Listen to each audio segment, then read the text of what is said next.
I'd just like to celebrate that we're here together, and this is the third of our sessions. We will have a fourth mystery session in spring, but this is the third. And so welcome, team, and I'm delighted to be here with Vicki Roberts, who is my co-host for the session.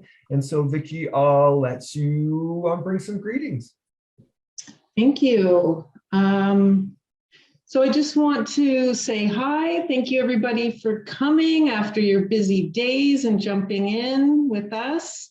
Really excited to be here this afternoon. For those of you who have been here for the previous two, you know that this would normally be Tammy, and I am stepping in. She is here with us in heart, absolutely. And this is just a great opportunity for SD61 working with UBC and the Rural Education Advisory. We're across the province, which is very exciting. And also the fact that I feel incredibly proud and cheering on always that we have two SD61 folks with us today. I also want to take a moment to acknowledge the Songhees and Esquimalt territory whose land we gather on today to think, to learn, to inspire, and to share our learning and stories.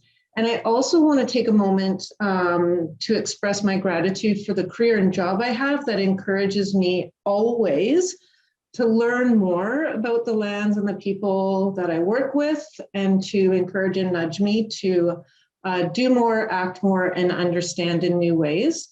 And I feel incredibly grateful that I get to come to a job and to a workplace every day with people who inspire that learning with me.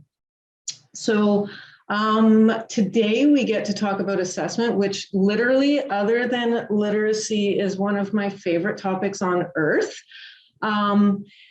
And I feel once again grateful because now I've had the opportunity to work in elementary, middle, and in high school. And now I get to work, I should say, Vicki Roberts, hi, that's me, District Vice Principal on the learning team with SD61. I now also get to do the work on a district level. And through that and all the work that I do, I always, I'm an observer and a planner from observations. And getting to have watched and seen and been part of the education of our little learners right up to our most senior learners, always thinking about what does success mean for them? What are we noticing about what's creating successful learning opportunities? How are we creating and building those successful learning opportunities? How are they responding to what we're putting out there for them? And while I would say one of those things is creating reading-rich environments filled with lots of books and helping our learners be avid readers, I also have known and witnessed that it comes down to assessment practice. And not only for as and of learning, but assessment is learning. It is learning. That's the verb I want to put in there. I've just come to understand that over time. And so I'm incredibly excited to share today with all of us and get more new ideas, and glad to see Emma and Trevor here today. And thank you. Thank you so much, Vicki. So great to be here in partnership with School District 61, the Rural Education Advisory, and the Lando Center for Virtual Learning at UBC. I'm just so fortunate to be joining you from Silks, Okanagan territory, and to be learning constantly about the importance of this place, what this place can teach me, and how I can learn from and with the land and the Silks people. And I had the great fortune to be out on the land on Friday again with Knowledge Keeper Nona Campi, and to be at Coyote's winter home. And so to hear the story of Coyote's winter home, being at Coyote's winter home, and to unpack together how most of the folks in the circle just knew where we were as a piece of big dirt.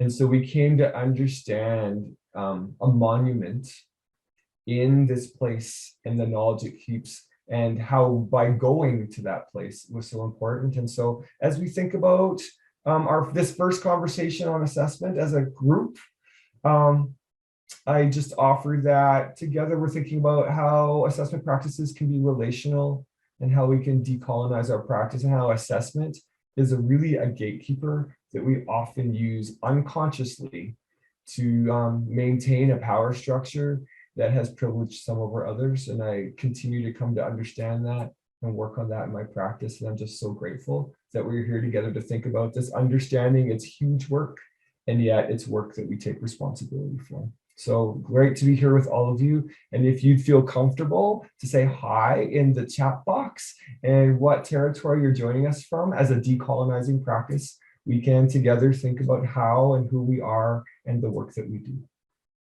Welcome, everybody. So glad you're here, including those joining us later by watching the recording.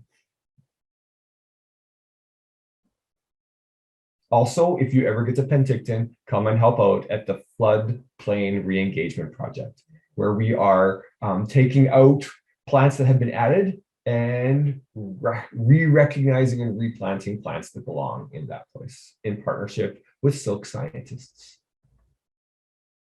We are so lucky, fortunate, excited to have Emma and Trevor here with us today. We had a little planning meeting last night. Fortunately, they were both really well planned already to share their practice. And so I'm going to open with just a few ideas about kind of where we've been in assessment. And then Emma's going to pick up and really help us rethink what we're about in a way that recognizes that we're all on this journey and that we're all working on our practice. We just want you to know in this webinar, the idea isn't here's a practice and go do it the way we do it. We recognize you in your context, in your practice, are doing good things. And we want to be part of this energizing conversation about nurturing student agency through assessment practices. And then Trevor will wrap it up. It's going to be so great. So as Vicky was mentioning, boy, 20 years ago, people, is that possible? Wow. About 20 years ago, the literature began to bubble up, particularly from Black and Wilhelm in their article Inside the Black Box, around how there are particular practices that have an impact beyond almost anything else in learning. And it helped us really turn on our head this idea that, how are you doing and what are you going to do next time, to really engaging with kids during the learning process, during the teaching and learning cycle, to support them to have more ownership and thus build agency within learning so that they're able to get feedback and work with criteria and know what they're working towards, and also ask questions and give feedback to themselves and each other so that they have ownership in their learning. So peeps in the house, we're all moving forward in these areas, and just by already doing this work, we are nurturing agency in kids, and we are recognizing that they need to be right inside of what's going on, feeling ownership, thinking about what's going on, and being able to adjust what they do as part of their learning. We are doing this work. We can deepen this work. And what's important is we're already transforming our systems by recognizing that the good stuff happens during the learning, not at the end of the learning. I'm trying not to look at myself in the picture on the screen because I'm like, why am I praying to the formative assessment gods? I'm not sure why that happens, but we can all discuss my faith-based background some other time. Another piece of research that we've talked about across the province extensively is this idea of self-regulation, but I really want to help us think of it as a model of self-regulated learning. And so in research that myself and Deb Butler and Nancy Perry have been doing, again, for 25 years in the province, I'm really starting to feel like the old white man that I am. We've seen that there are certain aspects of the learning cycle that if we put our attention into can empower kids and foster more agency in terms of their learning. One is to give kids an opportunity to interpret tasks, to ask them, what do you need to do here? What do you think this is asking you to do? In one study, working with adolescents who were struggling with school, we found that between 82 and 88% of them misunderstood what they were supposed to do, and then they were off track. And so just by putting in a little time to turn to your partner, what do you need to do here? What's this asking you to do? It fosters ownership and agency in the individual and also helps us know where we need to go. Another little thing that we found is that we often don't give kids a chance to plan. We're like, here's what we're doing, go do it. Just by building opportunities for kids to say, so how might you approach this? What were 3 steps you're going to take? How might you do this? That builds an opportunity for them to have some ownership and develop their own strategies. Then we ask them to try things out, but we need to make sure that we give kids a chance to say, how's it going? To monitor their learning, to give themselves some feedback or to check in for feedback. What's the deal? What should I be working on? What's the goal here? Just by doing that, we're giving kids ownership and an opportunity to adjust what they're doing. And then maybe that's the last thing that I already snuck in there is it's one thing to reflect or be metacognitive. It's another thing to get to do something about it. So every learner needs a chance to say, how's this going? What's working? What's not? And what can I do differently or what can I do next? And so look at this, no prep time, people, you're welcome. Just a chance to think about how to get kids into the learning cycle and helping them to self-regulate their learning because it's their learning, not my learning. And so I close my little opening part, peeps in the house, that's you all. Ooh, it's a little blurry. The French is clearer with some prompts to think about, oh, I'll fix the slide for you. I'm not in this moment. That just kind of jumped out at us. But there are some questions that you can ask kids that help them gain more ownership and more agency in their learning. So you could ask, what's your job here? Or what's this assignment asking you to do? Or how will you know if you've done a good job? Those help kids interpret tasks. Or how will you approach this? Or what strategies have worked before? Or why don't you show me what you can try, and then we can think about what's next. Or what are you doing here that's working that you can keep doing? Because kids often, especially teenagers, don't realize that what was working in one task or one assignment could work for them in another. Help empower them to see what's working for them. And then I already mentioned this last one, questions we can ask when we're engaged in tasks. How are you doing? How do you know how you're doing? Or what criteria you're using to decide that. And that just really helps us help kids think about what they're doing and moves us away from telling into inviting, reflection, ownership, and agency. So that's my little recap of where have we been over the last 22 years, 24, Vicky, wow. 24 years since the Black Box article. And we invite you just now, as you're getting into the groove and warming up and feeling excited for Emma, to in the chat box, offer some practice that's working for you in terms of empowering kids in your classrooms or your roles that really helps them have some ownership or agency. Just something that's working for you, that's working for your kids. I know Shannon Schindell's here. I bet she's going to type something in the chat box that has to do developing competencies over time using a continuum. Not to give away. Sorry, Shannon, you can still type it. All right, folks, thank you so much for being the warm-up act. I had a great time. As we move into our two speakers who are going to share with us, Emma's going to share for about 20 minutes, and then we're going to pop into some breakout groups just to say, what does that make us think? Then Trevor's going to share for about 20 minutes. And during his session, he's going to actually engage us interactively in the chat box as we roll. And then suddenly it's going to be 4:30. And we're going to say, or 5:30, depending on your time zone. But it'll be a chance to say, time to pack it up and get some fresh air. So I'll invite you one more time in the chat box. I'm not sure if that's French, but anyway, in the chat box to offer something that is working for you in your context. So it's positioning kids as having ownership of their learning, or really helps us think of assessment as something that happens during the learning that's empowering versus after the learning, where there's no chance to adjust what you're doing. And there we are in French.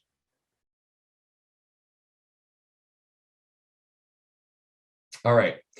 Thanks everybody for warming up with us and also for contributing to the conversation. 33, 34.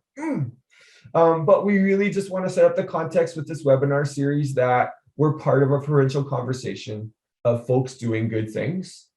And we learn together by sharing our practices, not to compare ourselves or to guilt ourselves, but to just say, what's my next step in empowering my kids to have more agency in whatever learning is happening in my context. Emma's presented some lovely thinking for us. I might even call it elegant thinking. Emma Milliken. Emma teaches in SD 67 or 61. You could move to Penticton in SD 61. This is Greater Victoria. And she's also on the District Indigenous Education team, as well as her school's Indigenous education teacher. Thank you, Emma, for joining us. We celebrate you, and I'll pass the torch to you. Thank you so much, Leighton. It's awesome to be here. Hi, everybody. So great. I'm excited to be able to join this group today. Just before this started, Trevor and Vicky and Leighton and I were chatting, and we were laughing about how excited we are all about assessment. I was driving here this morning and thinking to myself, I never thought I would get this excited about assessment. But I guess it's because we're talking like this, because we are talking about changes in how assessment can work for students. So that's what's making it so exciting.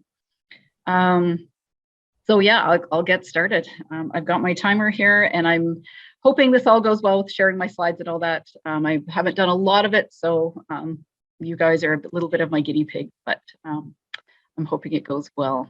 Okay. All right.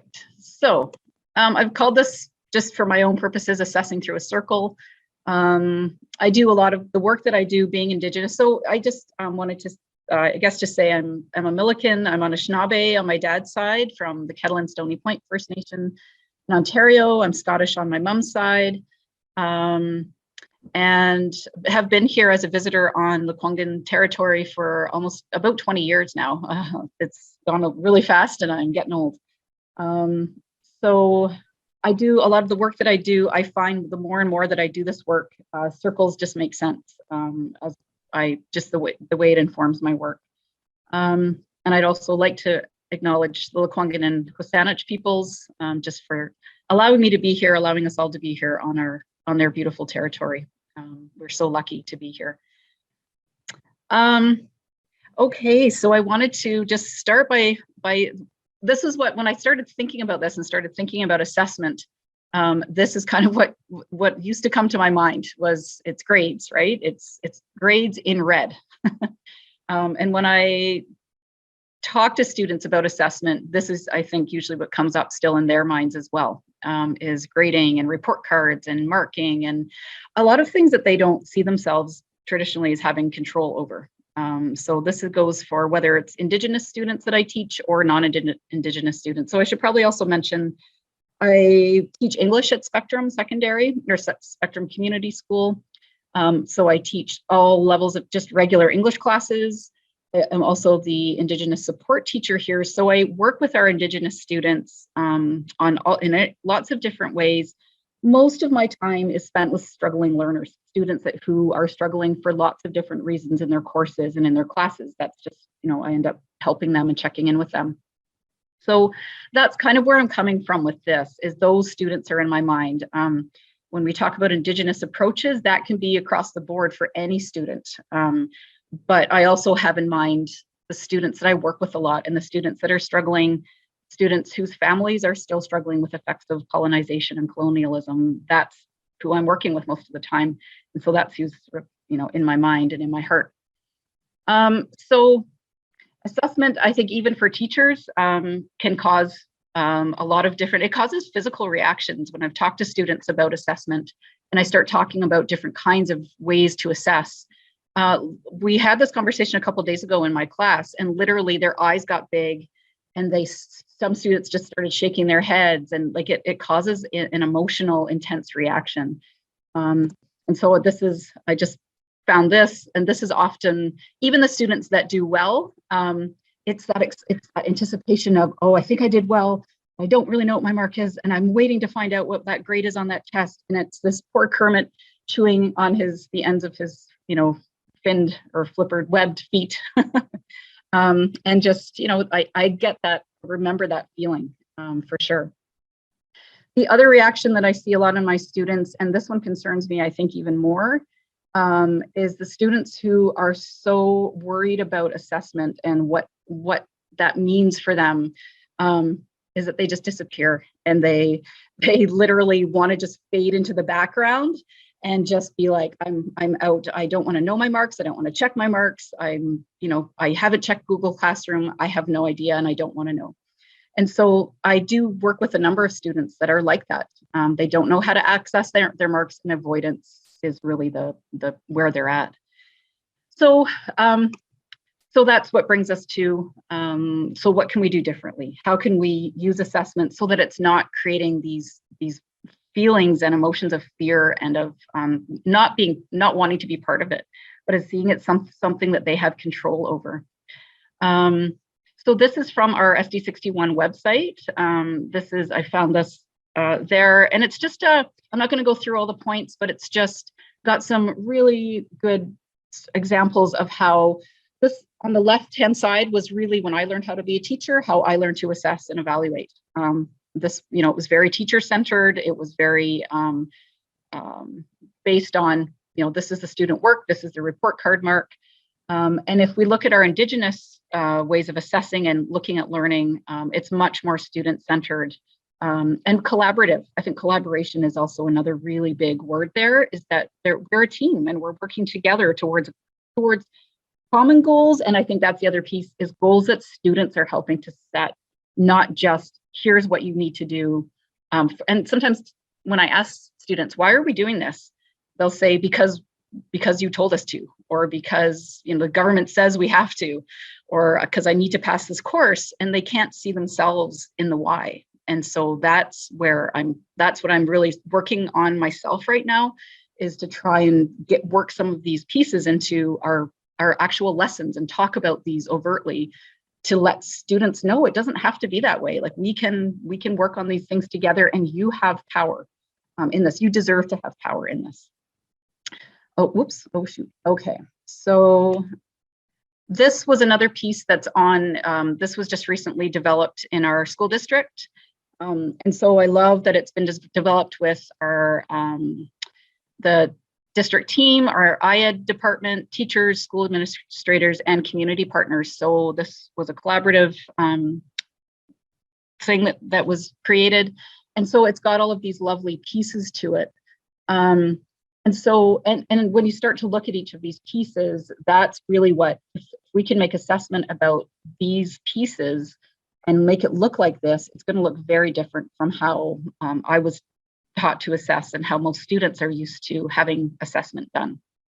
I just wanted to do quickly, share a story about two girls that I worked with this year in September. They're two grade 10 girls that, they don't really know each other, but they're two Indigenous youth, about 15 years old.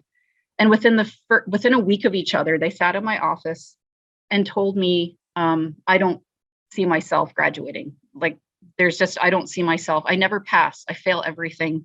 I never get through a course. I'm here because I've been pushed through, and I just don't graduation, because I was asking about graduation. What do you want to be doing? And they just said, I'm not going to graduate. And it broke my heart, to hear these beautiful, young, talented, skilled young women talking like that, and just made me feel so, brokenhearted.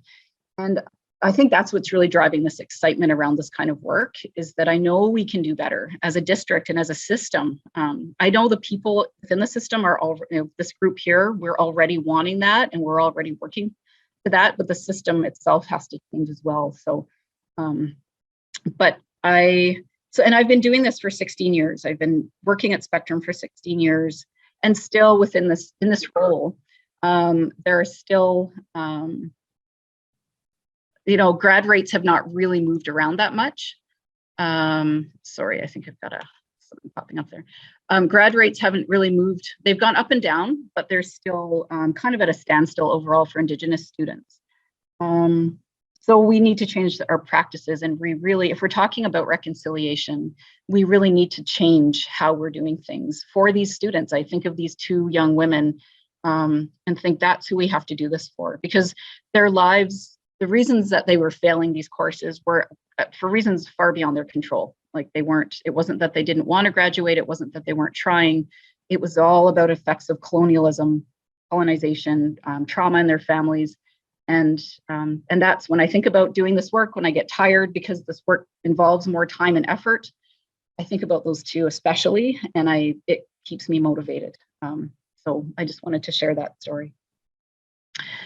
So our next piece here.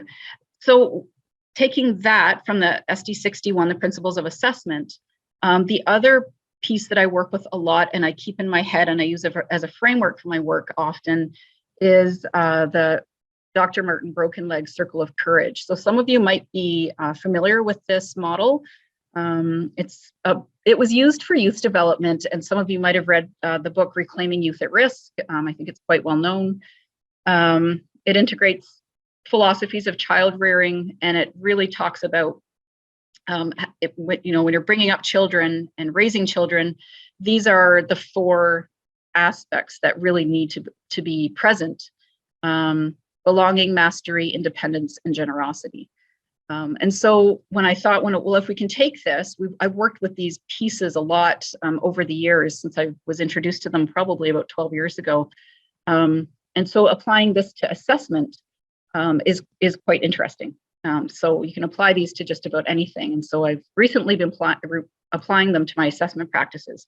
And I also just wanted to mention that this is all very much a work in progress for me. I have recently, just over the last few years, changed how I assess my students and how I come to marks for the report card.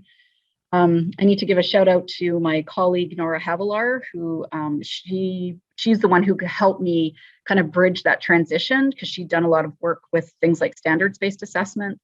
And she's been the key person in helping me make a transition into a different way of assessing. So if we look at this model of the Circle of Courage and apply it to assessment, this is kind of what I've come up with. I don't have it all figured out. It's not perfect. And so I'm interested to hear what some of you have to say about this approach and about what you think. So assessing for belonging. So this one is, for me right now, is a really huge one. So Dr. Martin Broken Leg also brings in ideas from other authors and other studies. And so the 4 A's, he also uses other language. So belonging can also be reworded as attachment. And in here we have things like trust, inclusion, warmth, friendship, and cooperation. And so those are all things that when students come into your classroom and come into our classrooms, these are the things that will bring them back and make them feel safe and let learning actually happen.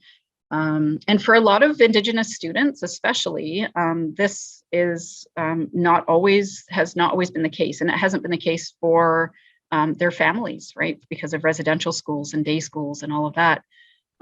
This has not been a recent reality. And so it's really important that this feeling of belonging, I think, goes over, kind of blankets everything, including assessment. So when I think about assessing for belonging, so from the principles of assessment, relationships, belonging, and personal identity, it's inclusive and flexible, and it means I'm loved. So things like early formative assessment. So that's something that I've been trying to do lately, and really finding some good stuff with it is that I'm assessing for success. So helping students find early success. So like in the first week of a class, it's about building confidence. How do we find a piece, something that I can give my students that I can assess, give them feedback on it, and they're going to find something in there that's successful, where they're showing skills, even when they don't think they can. And I know that we all have those students that walk into our classrooms thinking, I suck at this, I'm gonna fail this. This is not my course, I'm only here because I have to be.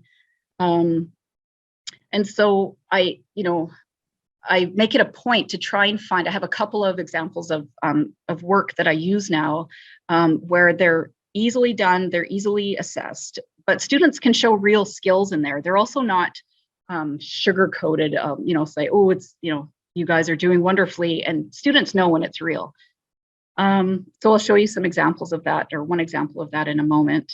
But the curricular competencies too, assessing the competencies over the content allows for more flexibility in students demonstrating their skills through the content. And I think that's so important, because when you have students who, especially, and we've seen this through the pandemic, especially when students are missing or absent sometimes or just can't get all of the work in.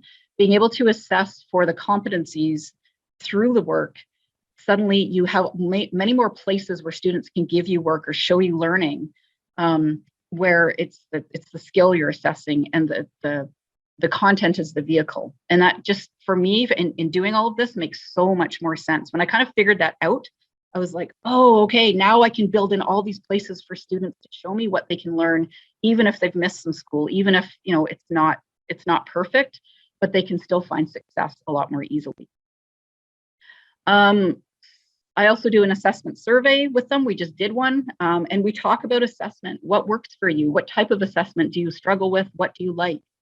Early conversations about assessment and evaluation. I think just having those overt conversations about what assessment is, the importance of making mistakes, that skills take time, that learning is constant, and that some things you might have a really good handle on and other things you don't, and that's normal, like that's okay. I think they just need to hear it over and over and over.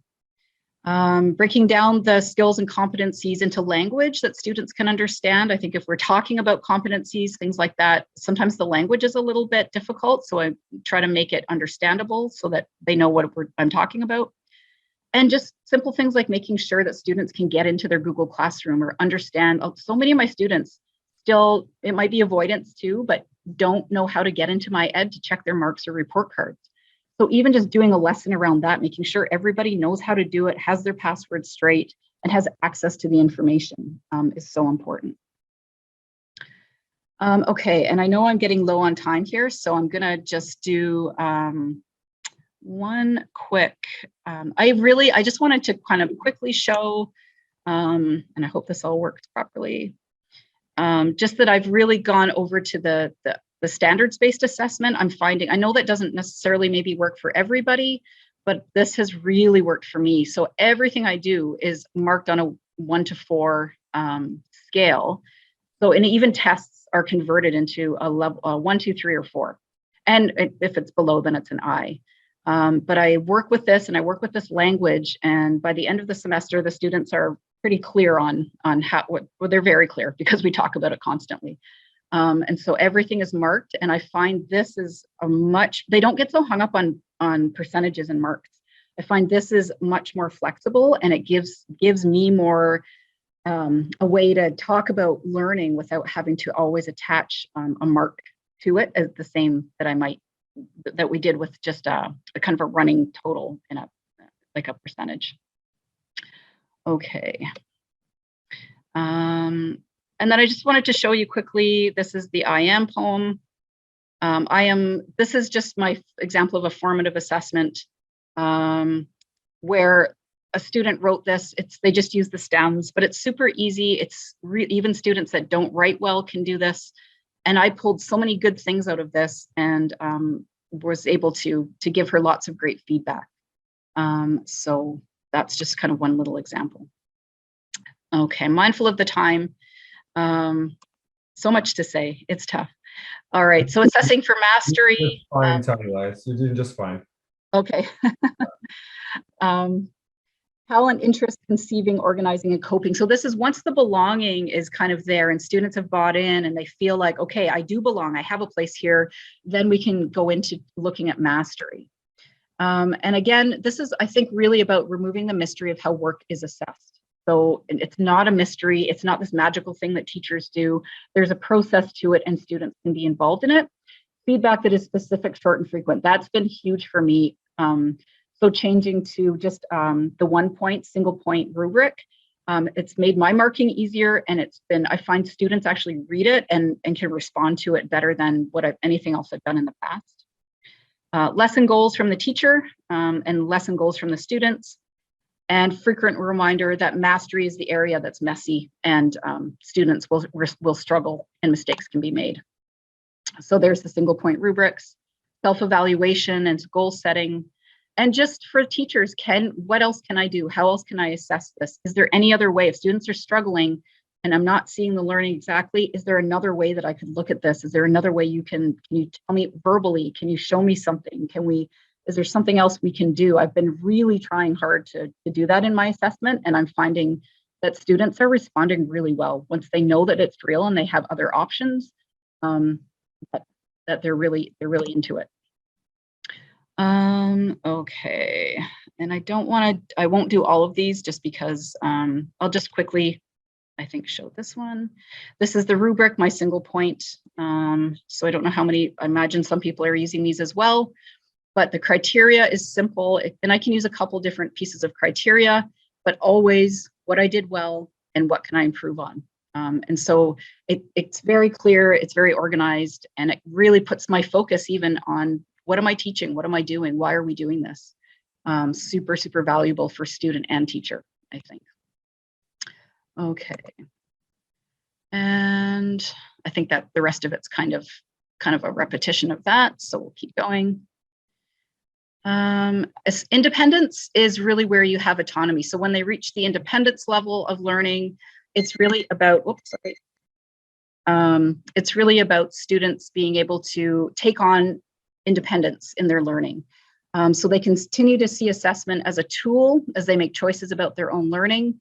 And then this is where, and I think I've heard Trevor mention this, allowing for students to actually be involved in creating assessment tools. So being able to I let students have input into the marks that they receive. They have to do a whole self-evaluation piece, and we sit down and have a conversation and we come to their mark together. So that's a huge change. That was the riskiest part of this for me, of changing my assessment methods.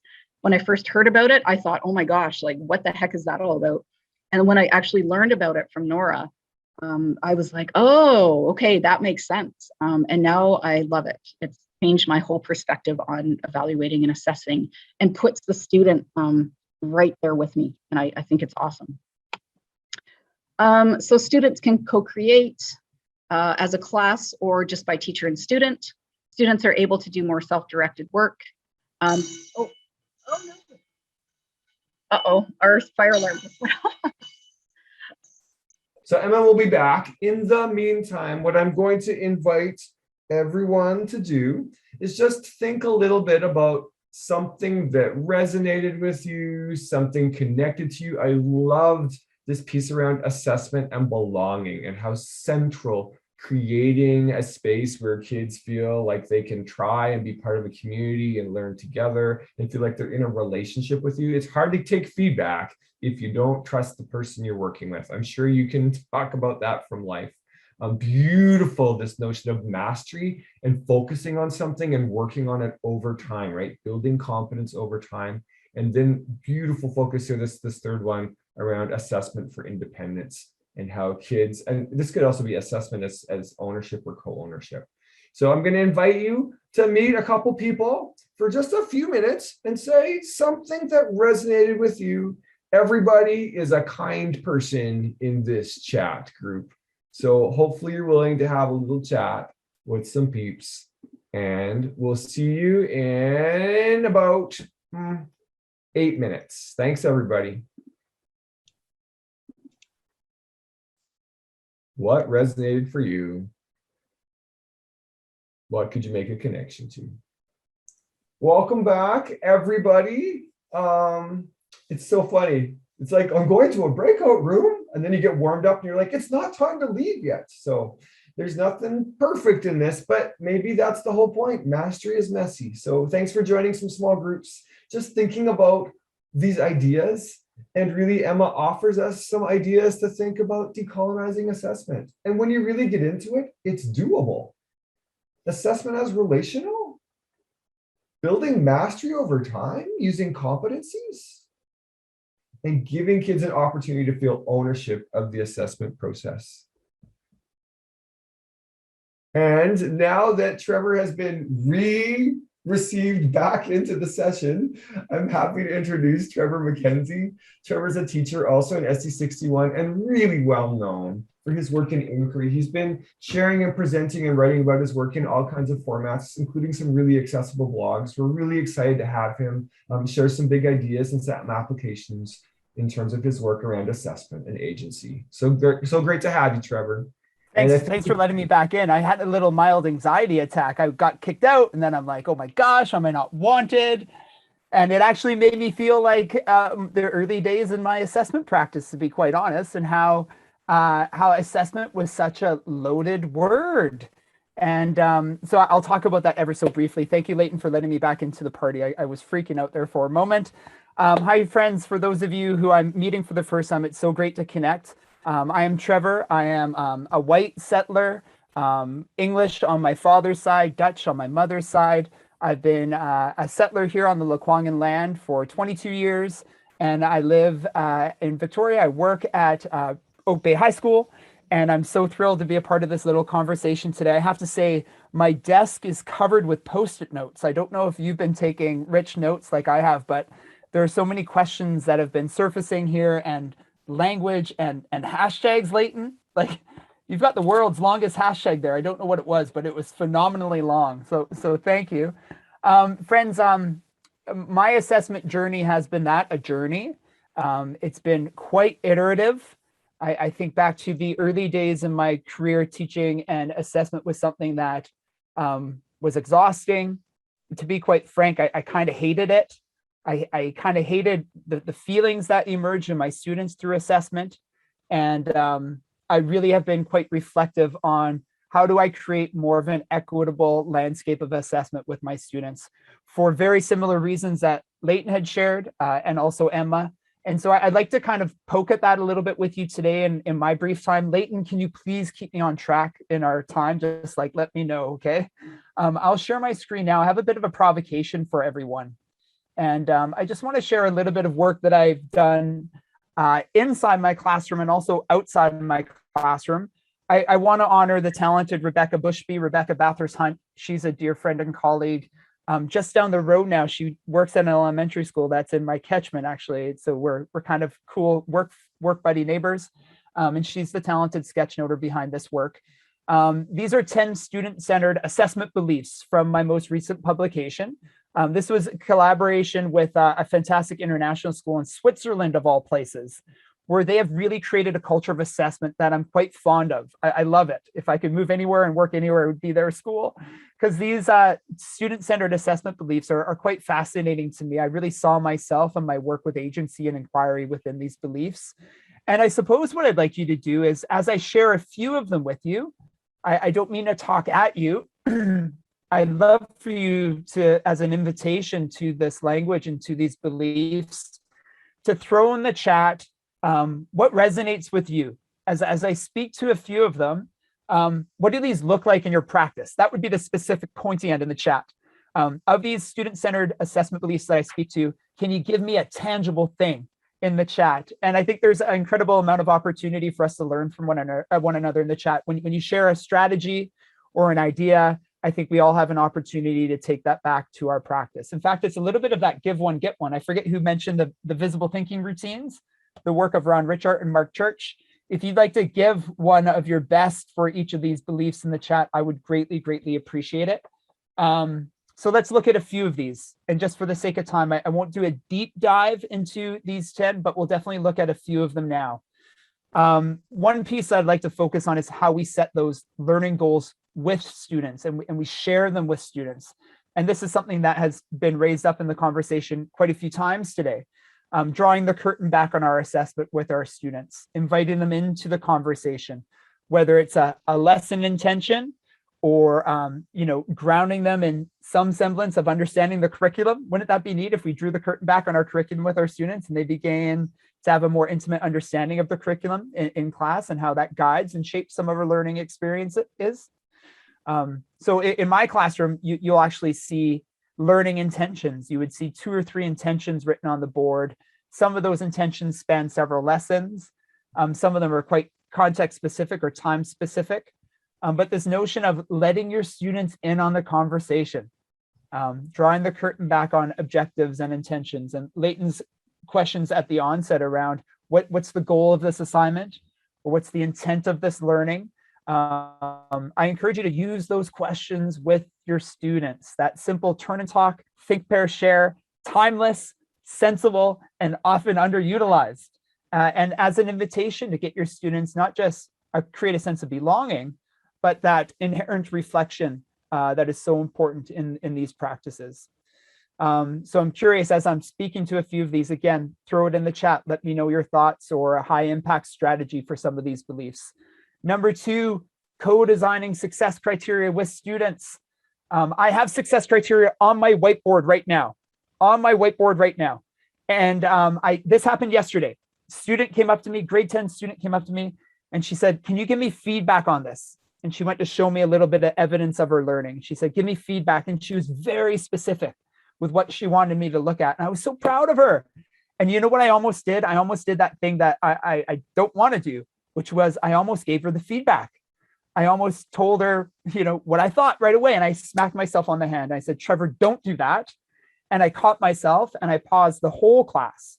And I invited them. I said, before you come to me to ask me for feedback, I want you to do 2 things. I want you to self-assess and reflect on the co-design success criteria on the board and see where you are at and see if you can determine that clarity. And then I said, I'd like you to turn to a friend and ask your friend to peer assess using that co-design success criteria. And then I'm the third, I'm the safety net. Come to me after that. That in my mind is creating a sense of not just safety in assessment, but a sense of collaboration, which ding, ding, ding, ding, competencies. I would say underlying all these 10 student-centered assessment beliefs are our competencies here in our British Columbia curriculum, which is really exciting, really exciting. Co-designing success criteria with students takes time. Kara was in my breakout room with Brad and Vicky, and Kara's new to practice. Could we all give Kara a round of applause? Thank you for joining our profession. And Kara mentioned time as being a critical factor in some of the things we're talking about. And I just want to share how with this particular belief, co-designing success criteria with students, the investment in time early has great impact later. When we spend time co-designing some success criteria with students, I'm curious for you to take that risk and be reflective on what do you notice happens with the learning? What do you notice happens with achievement? What do you notice happens with engagement? I'd love for you to take that safe assessment risk and try co-designing and see if it saves time later. If in that agency, do students go further than you anticipated they would because you co-designed early? In my experience, I find teachers find more time because of the time they invested early. And that was something that Emma raised up actually, right? Like find success early, spend time finding that success and giving that feedback early. Which takes me to point number 3, teachers provide regular and purposeful and timely feedback. Trevor Mckenzie version 1.0 used to take all my evidence of learning home with me over the weekend before I had children and maybe even before I was married. And I would do all this marking at home void of students. And who was the assessment expert in that circumstance? Me, this guy. And what I want to do now is give more of that feedback in class, in learning with students. I found that feedback that is timely sticks. They use it right away. The longer the duration between learning and feedback, the longer that stretch of time, i.e. a weekend, kids aren't going to apply it. If I collect evidence on a Friday and I give feedback over the weekend, void of students, and I hand it back on Monday, students can't remember what they had for dinner the previous night, let alone the learning that occurred on Friday. So this timely piece, feedback isn't something that we do in isolation away from students. Feedback is an undercurrent of our assessment practice. We're always giving feedback, and they're always reflecting and giving one another feedback, which I was modeling there with number 2. When we have the co-design success criteria visible in the room, anchor chart, whiteboard, maybe Google Doc, it becomes an anchor tool for them to take on more ownership over their assessment, which is a big value of mine. Student-centered assessment. I want assessment-capable kiddos, assessment-capable students. Number 5 down here, and this is something that really struck me from all of Emma's sharing, is this notion of that at the heart of assessment, it's an I can sentiment rather than not an I can't. How does our assessment show kids that we believe in them and that they are competent and capable? And I would encourage you, very provocative thoughts, so forgive me, poke, poke, poke, poke, but I'd encourage you to think about any assessment practice that doesn't give your students an I can feeling or an I can sentiment. And maybe we let go of some of that. If I could push a little in my kindest way, push a little to encourage us to have assessment structures and protocols that give that feeling of competence and confidence and a sense of safety and trust. Again, please get in the chat. I see there's comments in the chat and I haven't had a chance to look at it, but I'm going to learn from you. So please, any of these beliefs that resonate with you, throw an idea or two in the chat. Number 6, oh my gosh, constructivism, right? Like, yes, accessing prior knowledge matters, it helps. It's an invitation to the learning, where they are at and meeting them where they are at, so we can, in accessing prior knowledge, differentiate. Our lesson design and our unit design is actually something that we could revise. It's like a living and breathing space. And my units used to be in binders. I could pull them off the wall and say, in November, I'm going to teach this. And now by accessing prior knowledge, I go back to that unit design, back to that lesson design, and it's a living, breathing process. It's iterative. I'd encourage you to consider, what does that look like in your practice? How do you access prior knowledge? And how do you use that to kind of guide your planning? And even better, have students begin to co-design with you, partner up, collaborate with you. So I'm curious, like, what's your best high impact strategy for accessing prior knowledge? What could that be? And don't overlook the what you would say, oh, that's not innovative, that's old. Some of the stuff is so timeless. As Leighton was referencing, like, the research has been going on for 20 years, Leighton, 25 years. Like, some of the stuff is not brand new. However, we are really reimagining how some of these pieces all align to create more of a student-centered, agency-rich experience. Number 7, self-assessment and peer assessment skills are taught and they're nurtured. I know we've said this and we've heard this thousands of times in education. Relationships matter. And in my experience, self-assessment and peer assessment fall short unless there's a strong community of trust and psychological safety in the classroom. I said this to my grade 10s yesterday. When you're giving one another feedback, make sure you're finding feedback from someone who's going to shoot you straight, who's going to give you the goods, whether it's the good, the bad, and the ugly. I love that language of glow and grow. I love that. Identify one area of glow and one area to grow. Or the 2 stars and a wish, right? Timeless, right? That's not innovative. I didn't make that up. 2 stars and a wish. What are 2 things that you absolutely love, and one area to grow, to stretch, to improve? All of that happens as we build powerful relationships with our students. So that's a kind of another provocative question for you is, how do you build strong relationships with your kiddos? How do you show them that assessment and the culture of learning in your classroom is safe and their voice matters and that there's choice in their learning, agency in their learning? That's a whole nother conversation. Actually, that's a whole nother series, right, Leighton? Like a series on relationship building. That's a big one. That's a big one. Number 8, a variety of rich data is collected to spark analysis and reflection. I love Brad was sharing in our breakout room. Brad's a colleague here from SC61 from Reynolds. And Brad was sharing, if you don't mind me, Brad, just lifting it up ever so briefly, he was engaged in Circle with his students recently. And he asked them, essentially asked them, if you could show me your learning in any way, how would you like to show me what you know? What could you build? What would you like to do to demonstrate your learning? And when we give our students that much choice, we are really collecting a richer collection of evidence that paints a more sophisticated picture of their learning. And so I encourage you to kind of grapple with that. How can you give more choice over demonstrations of learning? How can you give more opportunity for reflection and use that reflection to guide some of your assessment? I think back to 12 years ago in my career, gosh, 12, 14 years. Yes, don't judge me, but I gave my students a multiple choice test on trench warfare. And on the very back of the test, someone suggested that I just add in a reflective box on the back of the test. And on the reflective box, the prompt was, did I miss anything in this test? Would you like to explain or show your learning in any further way? Here's a big blank page for you to write more or give me more. And one of my students, who I knew a lot about trench warfare, he failed the multiple choice, which surprised me. But then on the back of the test, he drew this amazing diagram of trench warfare. He had labeled things. It wasn't fantastic art. I wasn't marking the art. But as soon as I saw it, I knew really well what his understanding was of trench warfare. And it was that rich, diverse opportunity for them to reflect and me to gather other evidence that informs understanding, informs our assessment of and for and with our learners. So I encourage you to consider that piece. How do you provide more opportunity for students to reflect and have that reflection inform our practice and in turn create agency and inform our learners of their next steps? This last piece two pieces are really cool. Number one, process over product. And what I mean by that is formative over summative. So forgive me, pretty provocative.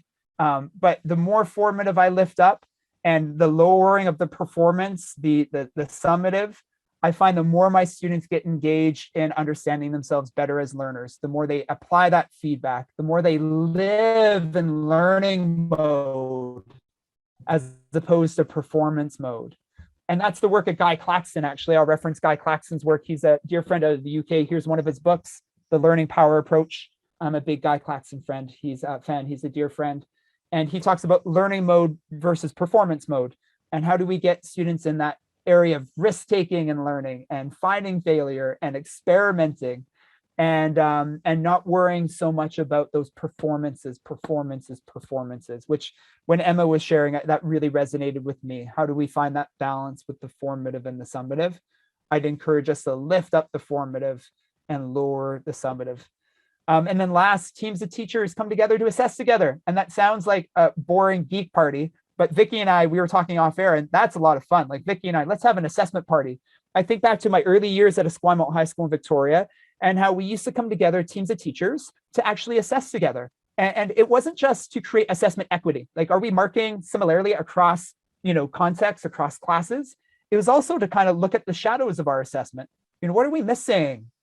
What is this assessment perhaps not showing us? How could we shed light into different areas here? It really got us critical and interrogative about our assessment practice. And that looks like lunchtime maybe, or after school, snacks, coffee, whatever it is that you fancy, but coming together and assessing together and openly. I think that's a hallmark of student-centered assessment for sure. So I'm going to just zoom out here and stop sharing my screen. And I have a little something that I want to throw in the chat. And this is a resource for you. Leighton, I'm almost done, I swear. And if you can click on that resource, I'm just going to show you what it does. This is a lot of fun. I'm going to go to Chrome. And this is something that I just finished yesterday. Perfect timing for you all. And so it's this sketch note again. And I know it looks a little redundant, but embedded in the sketch note are a series of resources. So if you just click on number one, if you're interested in number one, you click on it and up comes a PDF. And embedded in the PDF are a series of ideas to expand the conversation, but also what do teachers do to actively engage students in recognizing learning goals and targets? It's a pretty robust resource. This isn't like a click, you're done. Some of the PDFs are several pages. In the center is the foreword to my last book written by Ron Richard. I just encourage you to look at the foreword, read the foreword, but also check this out. If there's an area that is a goal for you that you want to kind of level up your assessment practice through, I'd encourage you just to have a click on one of these resources and have a read. I haven't had a chance to look at the chat, and so I know I will eventually.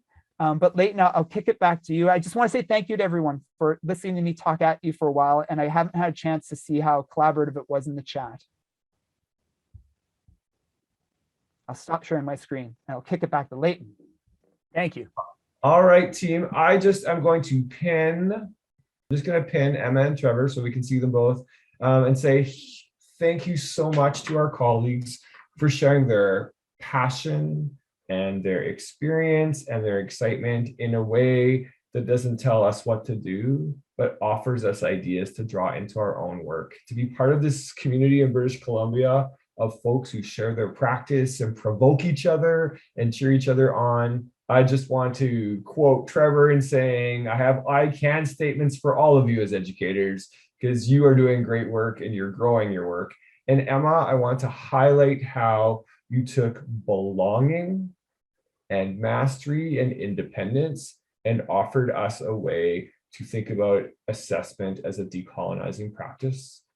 And if there's something that I'm looking for at this time in my career and my life in working with kids, it's this idea of a practice of care where kids aren't accidentally harmed through my assessment practices, but they're nurtured and they all see themselves as growing. Not just that first I have to communicate that I see that, but more importantly, that independence piece where they see themselves as competent. So thank you both for those powerful insights. Thank you everybody for coming after school at the end of February.